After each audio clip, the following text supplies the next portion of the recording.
हमने 7 साल के अंदर अननेसेसरी एक्सपेंडिचर को ख़त्म किया, भ्रष्टाचार को ख़त्म किया, रेवेन्यू के अंदर जो लीकेजेस थी, एक्सपेंडिचर में जो लीकेजेस थी वो सब ख़त्म की। और उसका नतीजा है कि आज दिल्ली के लोगों को इतने बड़े बजट का फ़ायदा मिलने वाला है। हमारा मानना है कि आज एक आम आदमी के सामने इस देश में 2 सबसे बड़ी समस्याएं हैं, रोज़गार और महंगाई।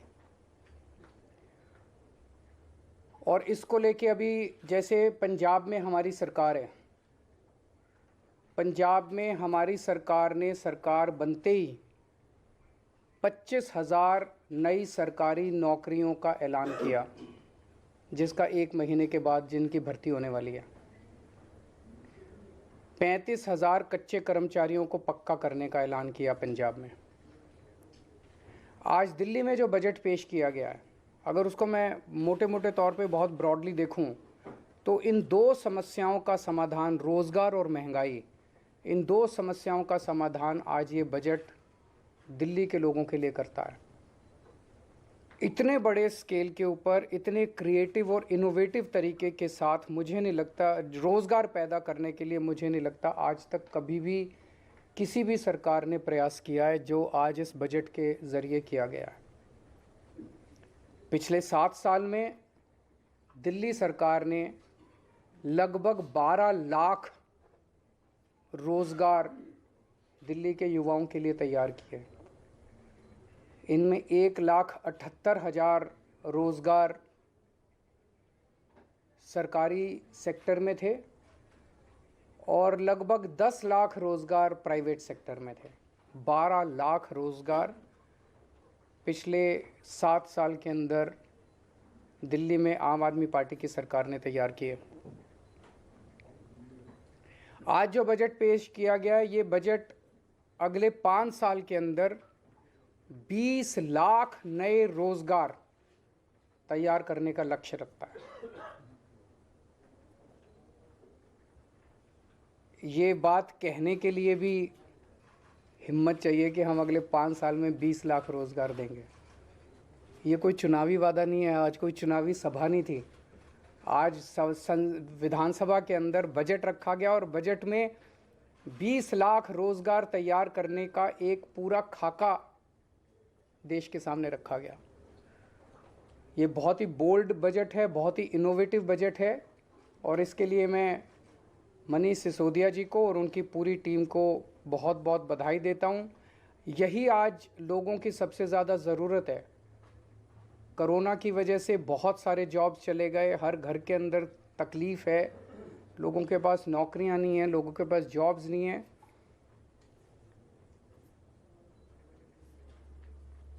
तो 20 लाख जॉब्स का ये जो बजट है, इसमें बताया गया कि दिल्ली में 1,68,00,000 लोग ऐसे हैं जो कि जॉब्स लेने के लिए सक्षम है।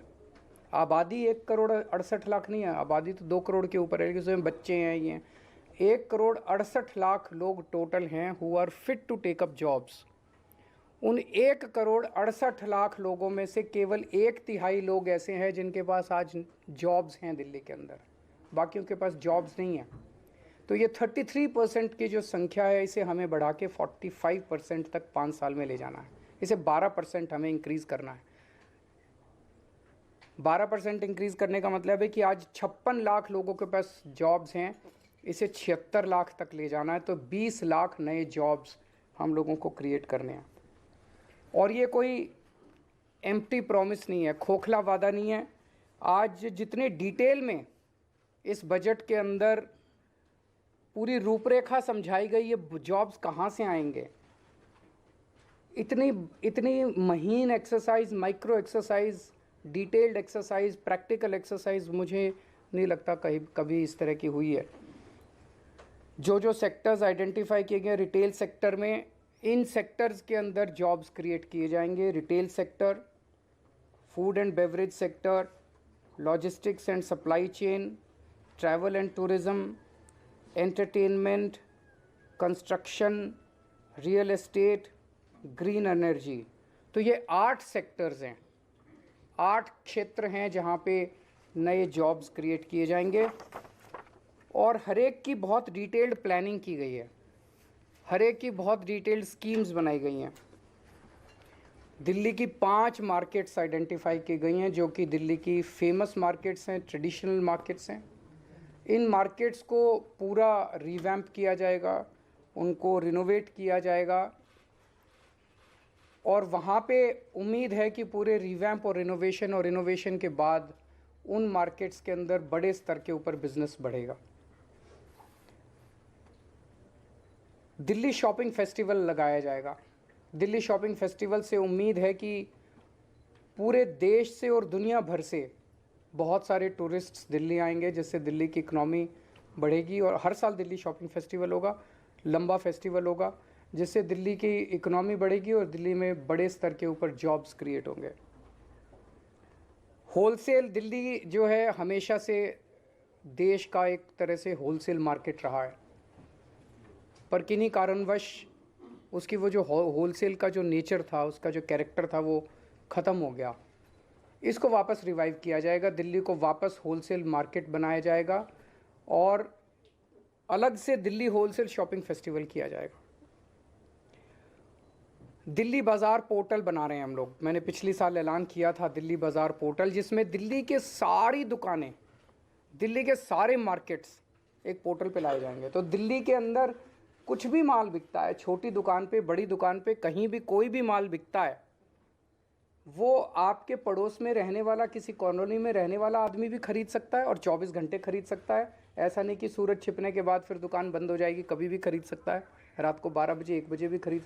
अमेरिका में रहने वाला कोई आदमी भी खरीद सकता है, लंदन में रहने वाला कोई आदमी भी आपके लोकल मार्केट से, खान मार्केट से, चांदनी चौक से, आपके लोकल शॉपिंग कॉम्प्लेक्स से कोई भी माल खरीद सकता है। इससे हमें उम्मीद है कि दिल्ली की अर्थव्यवस्था को एक बड़ा जंप मिलेगा और दिल्ली के माल जो है वो पूरी दुनिया के अंदर बिकने चालू होंगे। गांधीनगर को ग्रैंड गारमेंट हब के रूप में डेवलप किया जाएगा। गांधीनगर का कपड़े का व्यापार जो है बहुत बड़ा है और इसको अगर हम अच्छे तरीके से, इसको सिस्टमैटिक तरीके से अगर रिवैम्प करके पूरे मार्केट को डेवलप किया जाए तो इसमें बहुत बड़ी अपॉर्चुनिटीज़ हैं। दिल्ली की जो नई स्टार्टअप पॉलिसी है वो बहुत बड़ी अपॉर्चुनिटीज़ खोलती है। दिल्ली ऑलरेडी देश का स्टार्टअप कैपिटल बन चुका है। दिल्ली के अंदर आज पूरे देश में सबसे ज़्यादा नए स्टार्टअप्स निकल रहे हैं। तो दिल्ली की जो स्टार्टअप पॉलिसी है, हमें उम्मीद है इसके ज़रिए बच्चे जो हैं वो बहुत सारे नए नए बिज़नेस शुरू करेंगे और दूसरों को नौकरी देंगे। दिल्ली के जो नॉन कन्फॉर्मिंग इंडस्ट्रियल एरियाज़ हैं उसको सबको डेवलप किया जाएगा। यहाँ पे हमें उम्मीद है कि काफ़ी सारे जॉब्स निकलेंगे। जो फेमस फूड हब्स हैं उनको डेवलप किया जाएगा, उनको मार्केट किया जाएगा और फूड ट्रक पॉलिसी, जो खाने वाले ट्रक्स होते हैं, इसकी एक पॉलिसी बनाई जाएगी ताकि बड़े स्तर के ऊपर इनको प्रमोट किया जा सके। ये सारी वो चीज़ें हैं जो एक आम आदमी कर सकता है। हम कोई ऐसी चीज़ें नहीं कर रहे जिसके अंदर बहुत बड़ी कैपिटल की ज़रूरत है। जो एक आम आदमी, छोटा आदमी थोड़ी से कैपिटल से, छोटी कैपिटल से अपना बिजनेस शुरू कर सकता है। ये सारी चीज़ें, क्लाउड किचन क्लस्टर्स की स्थापना की जाएगी, इलेक्ट्रॉनिक सिटी बनाई जाएगी, E vehicle, solar energy, urban farming, इसके ज़रिए ऑलरेडी दिल्ली ईवी कैपिटल बन चुका है देश का। दिल्ली फिल्म पॉलिसी जो बनाई गई है, हमें उम्मीद है इसके ज़रिए बहुत सारे जॉब्स क्रिएट होंगे। रोज़गार बाज़ार पोर्टल जो हमने बनाया, रोज़गार पोर्टल जो बनाया था हमने पिछली साल, जैसे ही हमने शुरू किया उसमें 10 लाख के करीब जॉब्स निकले थे। इसका सेकंड वर्जन बनाया जा रहा है। तो इस तरह से ये जो 20 लाख जॉब्स का एक एक के सामने लिखा है कि ये करने से इतने जॉब्स क्रिएट होंगे, ये करने से इतने जॉब्स क्रिएट होंगे, ये करने से, ये पूरा डिटेल्ड प्लान आज देश के सामने रखा गया। दूसरी सबसे बड़ी समस्या लोगों के सामने है महंगाई की। महंगाई बहुत ज़्यादा बढ़ गई है, एक आम आदमी को अपना घर चलाना मुश्किल हो गया है। इसमें भी बहुत सारी चीज़ें ऐसी हैं जो दिल्ली के लोगों को, केवल और केवल दिल्ली के लोगों को मिल रही हैं और वो जारी रहेंगे। आज दिल्ली के अंदर सरकारी स्कूल बेहद शानदार हो गए हैं, शिक्षा फ्री है, कोई पैसा देने की ज़रूरत नहीं है, पूरी की पूरी शिक्षा फ्री है। ढेरों लोग अपने बच्चों को प्राइवेट स्कूल से निकाल के सरकारी स्कूलों में भर्ती करा रहे हैं, ढेरों लोग। इस साल 4.25 लाख लोगों ने 4.25 लाख लोगों ने प्राइवेट स्कूल से निकाल के सरकारी स्कूलों में भर्ती कराए हैं। अगर आपके घर में 2 भी बच्चे हैं पढ़ने वाले और प्राइवेट स्कूल में पढ़ते हैं, तो अगर 3-4 हज़ार 5 हज़ार रुपये तो एक बच्चे की फ़ीस आई जाती है। तो 10,000 रुपये पर मंथ एक आम आदमी का इतनी महंगाई के ज़माने में बच गया, स्कूल का ही बच गया। बहुत बड़ी बात है। हेल्थ के क्षेत्र में दिल्ली अकेला पूरे देश के अंदर दिल्ली अकेला राज्य है जहाँ पे हर आदमी, चाहे अमीर हो चाहे गरीब हो, उसका पूरा इलाज मुफ्त है। अगर आपको थोड़ा सा बुखार हुआ, मोहल्ला क्लिनिक जाइए, आपको डॉक्टर दवाई देगा, डॉक्टर भी फ्री, दवाइयाँ भी फ्री, टेस्ट भी फ्री, सब कुछ फ्री। अगर आपको कोई बहुत बड़ी बीमारी हो गई जिसमें 20 लाख 30 लाख 40 लाख का खर्चा आता है, आप जीटीबी जाइए, एलएनजेपी जाइए, जीबी पंत जाइए, दिल्ली सरकार के 38 बड़े बड़े हॉस्पिटल है, किसी में भी जाइए, सारा इलाज फ्री है। सारा पैसा दिल्ली सरकार देगी, आपसे पूछा नहीं जाएगा आप अमीर हो कि गरीब हो, बीपीएल के कार्ड की ज़रूरत नहीं है। आप अगर कोई टेस्ट कराना है, एमआरआई कराना है, सीटी स्कैन कराना है, जो भी कराना है, दिल्ली सरकार के हॉस्पिटल्स में फ्री है। हॉस्पिटल में टेस्ट ना हो पाए, आप प्राइवेट में करा लो, सारा रिम्बर्स किया जाता है। इस तरह की हेल्थ सिक्योरिटी जो है, मुझे नहीं लगता देश तो छोड़ो, दुनिया में कहीं इस किस्म की हेल्थ सिक्योरिटी कहीं किसी भी राज्य के सिटीजन्स को दी गई है। ये अब जैसे आज वित्त मंत्री, उप मुख्यमंत्री जी ने कहा कि हेल्थ एक ऐसा सेक्टर है जो लोगों को गरीबी में धकेल देता है। कोई घर में बीमार हो गया, बड़ी बीमारी हो गई, सब कुछ बेचना पड़ जाता है, सब कुछ ख़त्म हो जाता है। वो दिल्ली के लोगों को चिंता करने की ज़रूरत नहीं है। बहुत बड़ी सिक्योरिटी है, शिक्षा की सिक्योरिटी, हेल्थ की सिक्योरिटी। तो लोगों को महंगाई से और चीज़ें जो हमारे कंट्रोल में नहीं है वो तो हम कुछ नहीं कर सकते, लेकिन जो हमारे कंट्रोल में है वो तो हम कर रहे हैं। तीसरी, बिजली। आज दिल्ली के 73% जनता को फ्री बिजली मिलती है, 24 घंटे बिजली मिलती है। बहुत बड़ी बात है।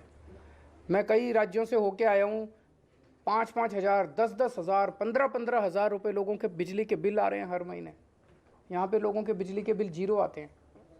महंगाई के ज़माने में ये बहुत बड़ा सपोर्ट है। पानी फ्री मिल रहा है लोगों को। दूसरे राज्यों में आप चले जाइए, दूसरे राज्य क्या, दिल्ली के अंदर भी हमारी सरकार